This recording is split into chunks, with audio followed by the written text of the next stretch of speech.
अस्सलाम वालेकुम व्यूअर्स, मैं हूं समीना पाशा। उम्मीद है आप लोग खैरियत से होंगे। व्यूअर्स, कुछ अहम खबरें और अपडेट्स लेकर इस व्लॉग में आपके सामने हाजिर हैं जनाब। इंपॉर्टेंट खबरें हैं।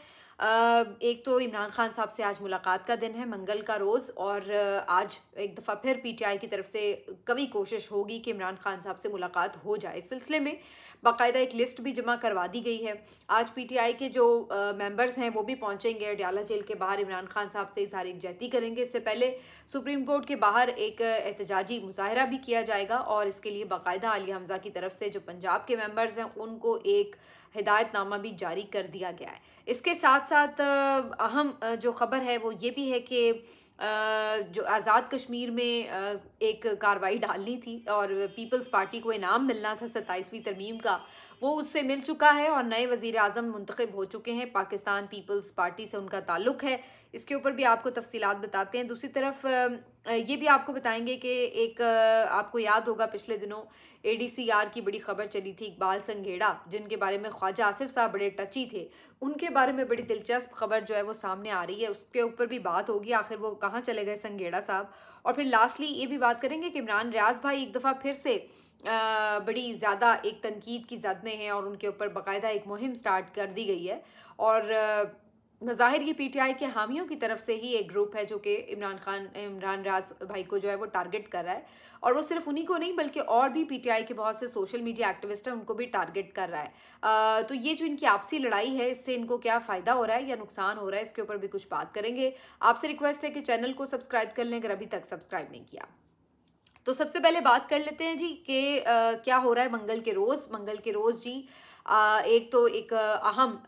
जो है एहतजाजी मुजाहरा किया जा रहा है 27वीं तरमीम के ख़िलाफ़। इस सिलसिले में पंजाब के जो मेंबरान असम्बली हैं, जो उनके टिकट होल्डर हैं, उनको भी हिदायतनामा जारी किया गया है कि ना सिर्फ ये कि वो एहतजाज का हिस्सा बनेंगे बल्कि उसके बाद फिर अडयाला जेल भी जाएंगे। वहाँ पर इमरान खान साहब की बहनें भी तशरीफ़ लाएंगी। ज़ाहिर है फैमिली से भी मुलाकात का दिन होता है, तो उस दिन भी कारकुन काफ़ी तादाद में आ जाते हैं, मेंबर्स भी आ जाते हैं यहाँ पर, और मुख्तलिफ KPK के बाज़ात वज़रा वगैरह भी शामिल हो जाते हैं एहतजाज में। तो ये बाहर जो है अच्छी खासी रौनक लगी रहती है मंगल के रोज़। पिछली दफ़ा तो किसी एक बहन की भी मुलाकात नहीं हुई थी। देखना यह है कि आज इस दफ़ा कोई एक बहन मिलने में भी कामयाब होती है या नहीं। इसके अलावा वकला से भी मुलाकात का दिन है, लेकिन 6 वकला की जो लिस्ट भेजी गई है, बज़ाहिर लगता नहीं है कि किसी से भी इमरान खान साहब की मुलाकात हो पाए। सलमान अकरम राजा साहब का नाम उसमें शामिल है, बैरिस्टर गौहर का नाम उसमें शामिल है, नियाज़ुल्लाह नियाज़ी का नाम उसमें शामिल है, नईम हैदर पंजोता का नाम उसमें शामिल है, मज़ीद 2 वकला के नाम भी इसी तरह से उसमें शामिल हैं। लेकिन इस बात का इम्कान कम है कि किसी की भी मुलाकात हो। अलबत्ता बहनों में से हो सकता है कि किसी की अब मुलाकात हो जाए। लास्ट टाइम तो जानबूझकर मुलाकात नहीं करवाई गई थी क्योंकि उस वक्त अभी 27वीं तरमीम मंजूर नहीं हुई थी और इस बात को यकीनी बनाया गया था कि अंदर से कोई मैसेज जो है वो बाहर ना आ सके। कुछ लोग ये भी रिपोर्ट कर रहे हैं कि इमरान खान साहब के एहतजाज के प्रोग्राम के हवाले से पहले ही जो खबरें हैं और जो हदायत हैं वो पहुंच चुकी हैं सुहेल आफरीदी साहब तक भी और दीगर पीटीआई की क़यादत तक भी, और उन्होंने अकॉर्डिंगली अपना एक लाहेअमल भी कहीं ना कहीं तैयार कर रखा है। और ये भी खबरें दी जा रही हैं कि शायद इस मुलाकात में कुछ ना कुछ इस हवाले से भी मज़ीद इमरान खान साहब की डायरेक्शंस जो हैं वो वाज़ेह हो सकती हैं। और अगर ऐसा कुछ होता है तो ये ऐन मुमकिन है कि अगले वीक में कोई एहतजाजी प्लान जो है वो सामने आ जाए। वैसे भी सुहेल आफरीदी साहब को इस बात का काफ़ी अंदाज़ा है कि इस वक्त अभी तक तो ज़ाहिर है 1.5 महीना हो चुका है उनको चीफ मिनिस्टर बने हुए, तो उन्होंने लोगों ने उनसे उम्मीदें भी बांधी हैं, उन्हें इनकरेज भी किया है और उनकी सपोर्ट भी शो की है। लेकिन अगर ये वक्त ऐसे ही गुजरा मज़ीद तो फिर वो भी तनकीद की जद में आना शुरू हो जाएंगे और उनको भी कुछ ना कुछ अपने लोगों को एक स्ट्रैटेजी देनी पड़ेगी, क्योंकि यही डिमांड जो है वो अली अमीन गंडापुर साहब से भी की जाती थी कि वो कोई लाहेअमल नहीं दे रहे इमरान खान साहब की रिहाई के लिए। तो अब देखते हैं कि इसके ऊपर फाइनलाइज़ क्या होती हैं चीज़ें, लेकिन ज़्यादा जो नज़रें हैं वो रहेंगी यकीनी तौर पर आज इस्लामाबाद में, रावलपिंडी में, वहाँ से क्या ख़बरें आती हैं। और इमरान खान साहब की अगर मुलाकात होती है बहनों से तो फिर उनका एक ज़ोरदार मैसेज भी एक्सपेक्ट किया जा सकता है। अगर इकोनॉमिस्ट की स्टोरी के बारे में उन्हें पता चला तो उस पर भी उनका ज़ोरदार रिएक्शन आ सकता है, और अगर उसके ऊपर उनका रिएक्शन आया तो फिर आप समझ लीजिए कि किस शख्सियत को वो टारगेट करेंगे। इसके अलावा इस्तिस्ना के ऊपर जो है वो ज़ाहिर है अपना मौक़िफ़ दे सकते हैं। अगर उन तक इतनी मुलाकात तक बात पहुंच जाए कि वो इतनी ज़्यादा बातचीत कर पाएँ, तो ऐन मुमकिन है कि इन तमाम चीज़ों के ऊपर इमरान खान साहब का मौक़िफ़ सामने आ सके। लेट्स सी जी क्या होता है आज के दिन। लेकिन एक और जो बड़ी इम्पॉर्टेंट चीज़ है वो इस हवाले से भी है कि पीपल्स पार्टी को अलबत्ता इस 27वीं तरमीम की मंजूरी के बाद वादे के ऐन मुताबिक आज़ाद कश्मीर की हुकूमत जो है वो बनवा के दे दी गई है। अनवारुल हक साहब जो कि वैसे तो पीटीआई के मेंबर थे इनिशियली, लेकिन उसके बाद वो लोटा हो गए और फिर इज्तिमाई तौर पर पीएमएलएन ने, पीपल्स पार्टी ने, इन सब ने भी मिलकर और कुछ जो पीटीआई के मजीद भी इन्होंने लोग तोड़ लिए थे, उनकी मदद से इनको वज़ीर आज़म बनवाया था। जब इमरान खान साहब की हुकूमत गिरा दी गई थी तो उसके बाद वहाँ पर भी हुकूमत गिरा दी गई थी। अच्छा, अल्टीमेटली जो है वो अब जिस तरह भी चल रही थी, जो भी था उसमें मामला, उसको आप किसी भी तौर कोई पीटीआई की हुकूमत तो ज़ाहिर नहीं कह सकते थे। वो तो इन सब की मुश्तरका सी एक मुरब्बा सा चूचू का बना के दे दिया गया था। अब उसके बाद उन्हीं अनवारुल हक साहब के खिलाफ जो है वो अदम एतमाद की तहरीक आई है और उसके बाद पीपल्स पार्टी के फैसल साहब जो हैं, फैसल राठौर, इनको जो है वो वज़ीर आज़म नामज़द किया गया था पीटीआई की तरफ से और अब उनको वज़ीर आज़म भी बना दिया गया है। अच्छा, अब इसके ऊपर जो है वो बड़ी दिलचस्प बात है क्योंकि जो पीएमएलएन के लोग हैं उन्हें भी चारों ना चार जो है वो इनकी हिमायत भी करनी पड़ी है और पीपल्स पार्टी के हवाले से ये बात अयां हो गई है कि वहाँ पर किस तरीके से उन्होंने किस तरीके से बारगेन किया और वहाँ की हुकूमत ली है। वरना 7-8 महीने रह गए थे आज़ाद कश्मीर में इलेक्शन को और इससे पहले उन्होंने ये 7-8 महीने की हुकूमत लेके कौन सा कारनामा अंजाम दिया है, ये बात समझ नहीं आ रही कि आखिर पीपल्स पार्टी को इतनी क्या बेचैनी थी कि इतनी सी देर के लिए उन्होंने ये हुकूमत तलपट की और सिर्फ 6-7 महीने पहले जो है ये हुकूमत लेके बैठ गए हैं। तो ये बड़ी अजीबोगरीब सूरत हाल है। लेकिन ये अफसोस की बात है कि आज़ाद कश्मीर और गिलगित बल्तिस्तान ऐसे इलाकों में आप लोगों के साथ खेलें, उनके मैंडेट के साथ खेलें और उनकी वफ़ादारियाँ तब्दील करवाएं और जो आपकी वो जमातें जो कि आपकी विफाक में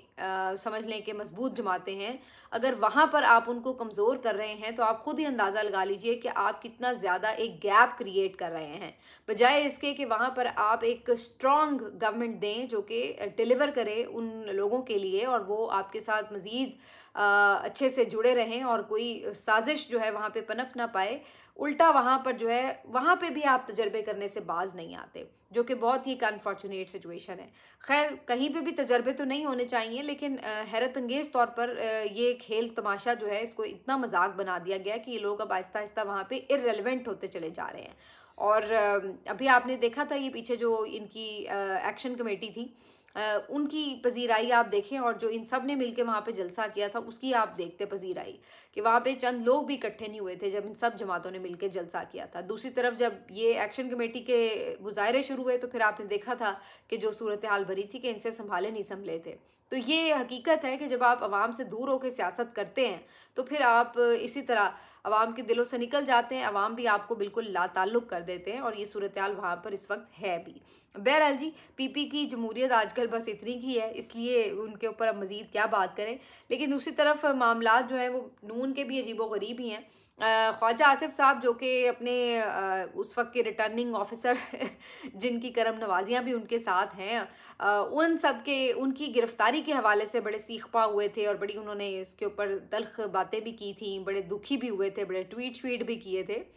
उसके बाद जनाब वो जो ये संगेड़ा साहब हैं, ख्वाजा आसिफ साहब के करीबी दोस्त या मोतमिन ख़ास जिन्हें कहा जाता है,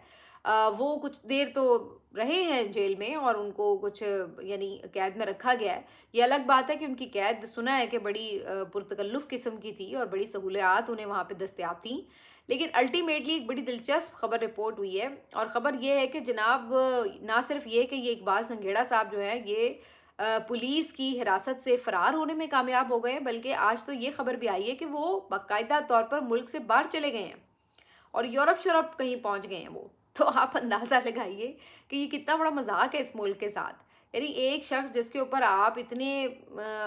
यानी करोड़ों रुपए की करप्शन के इल्ज़ामात लगा रहे हैं और बताया जा रहा है कि जो उन्हें पकड़ लिया गया है और उसके बाद जी बताया जा रहा है कि जो उनको किसी ने रास्ते से ही अगवा कर लिया और वो फ़रार होने में कामयाब हो गए और फिर बात यहाँ पे नहीं रुकी, वो बाहर के मुल्क चले गए। चलिए यहाँ तक भी समझ, वैसे तो इस बात को भी नहीं ज़ाहिर है यकीन आप कर सकते हैं कि जनाब कोई आए पेशी पर और आप कोई फ़रार हो जाए और आपको पता ना लगे, लेकिन दूसरी तरफ आप अंदाज़ा लगाइए कि अगर कोई फ़रार हो भी जाए तो वो मुल्क से बाहर कैसे निकल गया। क्या आपके एयरपोर्ट्स के ऊपर इस तरह की सूरत हाल है कि कोई इतनी आसानी से चुपके से मुलजिम जो है वो बाहर निकल जाए। इधर पीटीआई वाले हों या कोई और इवन जर्नलिस्ट हों, वो तो बेचारे उम्रे हज करने के लिए जाते हैं, तो वो उनको इमिग्रेशन हुकाम जो है वो गुजरने नहीं देते, बल्कि अगर वो जहाज़ में बैठ भी जाएँ तो वहाँ से उतार के इनको ले आया जाता है। तो ये कैसे मुमकिन है कि जो आपका मुलजिम है वो फ़रार हुआ और उसको बैरून मुल्क जाने में इतनी सहूलत भी मिल गई कि वो वहाँ पहुँच गया। तो ये सारी कहानियाँ आपको पता है कि ये आपके सिस्टम का असल चेहरा आपको दिखाती हैं कि इस सिस्टम में बेसिकली है क्या। जिनको बचाना है वो किस तरीके से बचाए जाते हैं, और जिनको फंसवाना होता है उनको भी क्या क्या तरीके करके फंसवाया जाता है। तो ये अब निज़ाम इंसाफ तो पहले ही हमारा माशाल्लाह मजाक बन चुका है, लेकिन जो आपकी ब्यूरोक्रेसी का सिस्टम है, जो आपके इदारों का हाल है, वो किस कदर इस वक्त ताफुन ज़दा हो चुका है, इससे आप अंदाज़ा लगा लीजिए कि ये जो मिसाल है। असल बात वही है कि पीछे बड़े बड़ों के नाम होते हैं, तो इसलिए इस तरह के जो तोते होते हैं जिनके पास बड़े राज होते हैं, इनकी ख़ास हिफाजत की जाती है ताकि ये कहीं काबू में आके सब कुछ उगल ना दें। तो ये बस इसलिए जो ये ब्यूरोक्रेसी के लोग जो इस किस्म के कामों में मुलविस होते हैं, इनके पीछे बड़े तगड़े लोग होते हैं। एवं ही नहीं इनके इतने ख्याल रखे जा रहे होते जेलों में, या इनको बड़ा कोई प्रोटोकॉल मिल रहा होता है। तो इसके पीछे बड़ी लंबी लंबी कहानियाँ होती हैं, फिर बड़े पर्दा नशीनों के नाम आते हैं और इसी वजह से फिर इनको फ़रार करवा दिया जाता है। और अगर ये किसी ऐसे ख़तरे का शाखसाना बन जाए कि जहाँ पर लगे कि जी अब इनका होना जो है वो और ज़्यादा मसाइल पैदा कर सकता है, तो ऐसे में इन्हें रास्ते से भी इवन हटाने से गुरेज नहीं किया जाता। तो ये एक पाकिस्तान की सियासत का अलमिया है और ये कोई आज से नहीं है। इस तरह की बहुत सी कहानियाँ आपको मिलती चली जाती हैं। आगे बढ़ते हैं जी, ये भी थोड़ी सी बात करेंगे कि जो जिस तरह से मैंने शुरू में बात कही थी कि पीटीआई के कुछ ओवरसीज़ के लोग हैं, वो अपनी तौर पे कुछ कोशिश कर रहे हैं, कुछ कन्वेंशंस मुनक़िद हो रहे हैं, इमरान खान साहब की रिहाई की वो बात कर रहे हैं, पाकिस्तान में जो इस वक्त सूरत हाल है उसके ऊपर आवाज़ उठा रहे हैं। और ऐसे ही कुछ कन्वेंशंस में जो है वो रियाज़ भाई जो है उनको भी बुलाया गया। इमरान रियाज़ खान भी जो है उसमें गेस्ट स्पीकर के तौर पर शामिल होते रहे। बार्सिलोना में भी एक हुआ है इनका इज्तिमा, मेरा ख्याल है शायद कुछ जनूबी अफ्रीका वगैरह भी जा रहे हैं, कुछ इस तरह मुख्तलिफ ममालिक में है। अच्छा, जिसके ऊपर एक कैंपेन में देख रही थी सोशल मीडिया के ऊपर, वो बड़ी ज़ोरदार कैंपेन चल रही थी और उसमें ज़्यादातर जो लोग थे वो पीटीआई से ही मुंसलिक हैं जो कि ये बात कर रहे थे। और उनका ये मानना है कि ये तमाम जो प्रोग्राम्स मुनक़िद किए गए हैं ये बेसिकली ख़ुद एजेंसियों की मदद से किए गए हैं। और यहाँ पर जो गेस्ट स्पीकर हैं वो ना सिर्फ ये कि इन चीज़ों से अवेयर हैं, बल्कि वो बाकायदा एक प्लानिंग के तहत, एजेंडे के तहत जो है वो यहाँ पर काम कर रहे हैं। और इनका एजेंडा अगेन उनके ख्याल से ये है कि जी वो माइनस इमरान एजेंडा है। और उसका वो वजह भी बताते हैं कि जनाब वो वहाँ जाकर जो है इमरान खान की तस्वीर नहीं लगी होती और ये नहीं होता, झंडा नहीं होता पीटीआई का, इस वजह से ये जो प्रोग्राम्स वहाँ पे मुनक़िद किए जा रहे हैं ये जनाब एजेंसियों के तहत किए जा रहे हैं। अच्छा, पहले तो मुझे ये बात समझ नहीं आई कि अगर एजेंसियों ने माइनस इमरान ही करवाना है तो फिर उन्हें वहाँ पर जाकर वो प्रोग्राम मुनक़िद कराने की क्या ज़रूरत है। मतलब एक प्रोग्राम कोई हो ही नहीं रहा तो वो उनको ज़्यादा सूट करता है कि एक प्रोग्राम हो और उसमें वो डेलिबरेटली कोशिश कर रहे हो कि हो कोई इमरान का नारा ना लगा दे या उसकी कोई तस्वीर ना ले आए। अगर मुंतज़मीन ने नहीं भी लगाई होगी तो कोई ना कोई वहाँ पे जो लोग मौजूद होंगे वो उसके नारे भी लगाएंगे, तस्वीर भी ले आएंगे, कुछ ना कुछ उस पर बात भी होगी ज़ाहिर है डिस्कशन में।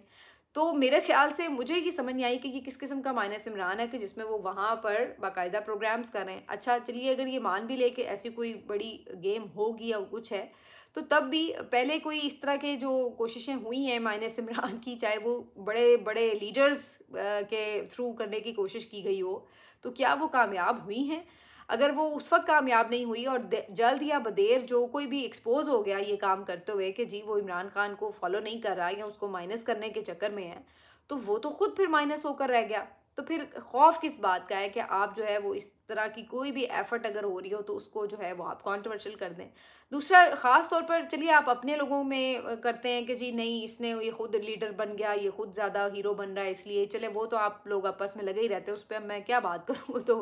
आपस के कारकुनों का मसला मसाइल हो सकता है, लेकिन सहाफ़ियों के हवाले से भी मैंने एक रवैया नोटिस किया है पीटीआई के सोशल मीडिया पर, उस पर मैं ज़रूर बात करना चाहूँगी क्योंकि मैं इमरान रियाज़ भाई की बात कर रही थी तो वहीं से मेरे जहन में ये ख्याल आया कि बेसिकली ऐसा लगता है कि पीटीआई के जो बहुत से सपोर्टर्स हैं वो ये समझते हैं कि जैसे वो सोच रहे हैं एग्जैक्टली 100% जो है जो भी कोई सहाफ़ी है जो पीटीआई की बज़ाहिर यानी जो उनके मौक़िफ़ की बात कर रहे हैं इस वक्त, उनको भी 100% वैसे ही सोचना चाहिए। जैसे वो नहीं, वो कहते हैं कि भी मल ही मार ली है, तो उनका ऐसा लगता है कि उन्होंने कुछ सहाफ़ियों पे मल मार ली है कि यार तुम तो बस इधर से उधर नहीं हो सकते। मेरा ख्याल है उनको ये समझना चाहिए कि जो मुख्तलिफ सहाफ़ी हैं जो भले इस वक्त बात कर रहे हैं, जो पीटीआई के ख़िलाफ़ जुल्म हो रहा है उसके ख़िलाफ़ आवाज़ उठा रहे हैं, जो इस वक्त आइन और क़ानून की धज्जियाँ उड़ाई जा रही हैं वो उसके ख़िलाफ़ आवाज़ उठा रहे हैं, जो समझते हैं कि ये जाली हुकूमत है और इनको रूल करने का हक़ नहीं है, वो इस बात के ऊपर आवाज़ उठा रहे हैं। तो ये सब कुछ वो कर रहे हैं, ज़रूर कर रहे हैं। इमरान खान की रिहाई को वो समझते हैं कि वो ज़रूरी है इस मुल्क के लिए, वो समझते हैं कि उनके ऊपर मुकदमात जो हैं वो सियासी हैं, उनकी विक्टिमाइजेशन हो रही है, तो ये तमाम चीज़ों के ऊपर वो बात करते हैं। लेकिन इसका मतलब ये नहीं है कि वो पीटीआई के कोई बाकायदा मेंबर्स हैं या कोई उनके कारकुन हैं और वो कोई पार्टी पॉलिसी से हटकर इधर उधर बात नहीं कर सकते। वो अपनी एक आज़ाद राय रखते हैं, वो आपकी बहुत सारी बातों पर, हो सकता है इस वक्त वो आपकी 70-80% बातों के साथ बिल्कुल मैच करती हो, और ये भी हो सकता है कि उनकी कुछ बात ना भी आपकी पार्टी पॉलिसी के मुताबिक हो, आपकी राय से इख्तलाफ हो सकता है। तो वो ज़रूरी नहीं है कि आप इस बात के ऊपर उन्हें कटहरे में खड़ा कर देंगे जी आपने ऐसे कहा तो कहा क्यों, क्योंकि अदरवाइज उनकी बहुत सारी जो बातें हैं वो आपको सूट कर रही हैं, तो आपको लगता है कि उनकी 100% बातें जो हैं वो आप ही की लाइंस के ऊपर जो है वो होनी चाहिए। तो मुझे ये बात वैसे बड़ी अजीब लगी कि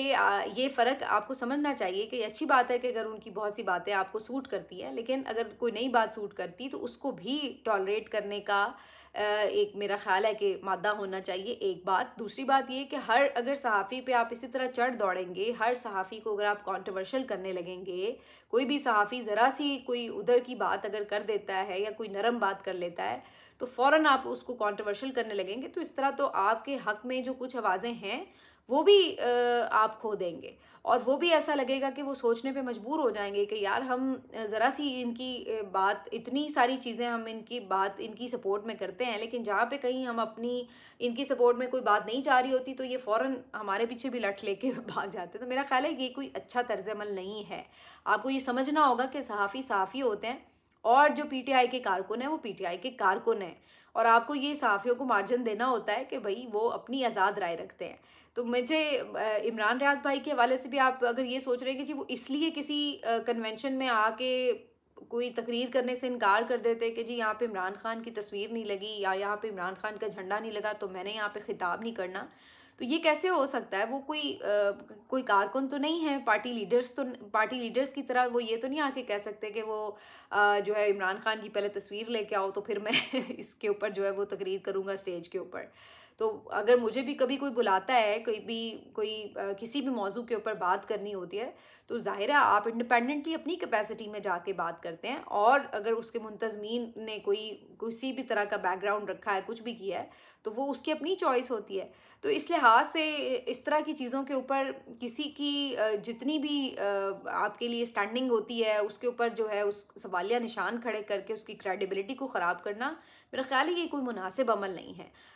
इमरान रियाज के हवाले से तो मैं ख़ास तौर पे कहूँगी कि वो इतनी स्ट्रॉन्ग एक वॉइस हैं, और अगर आप उनको कमज़ोर कर रहे हैं तो आप सोचिए कि आप किसका जो है वो फ़ायदा कर रहे हैं। आपको तो चाहिए कि इस वक्त ज़्यादा से ज़्यादा आवाज़ें अपने साथ मिलाएं, अपने लिए आप ज़्यादा से ज़्यादा दोस्त बनाएं, ना कि आप अपने लिए ज़्यादा से ज़्यादा मुश्किलात बनाएं और अपने लिए ज़्यादा लोगों को अपने ख़िलाफ़ करें। तो मेरे ख़्याल से ये ज़रूरी बात है समझने की।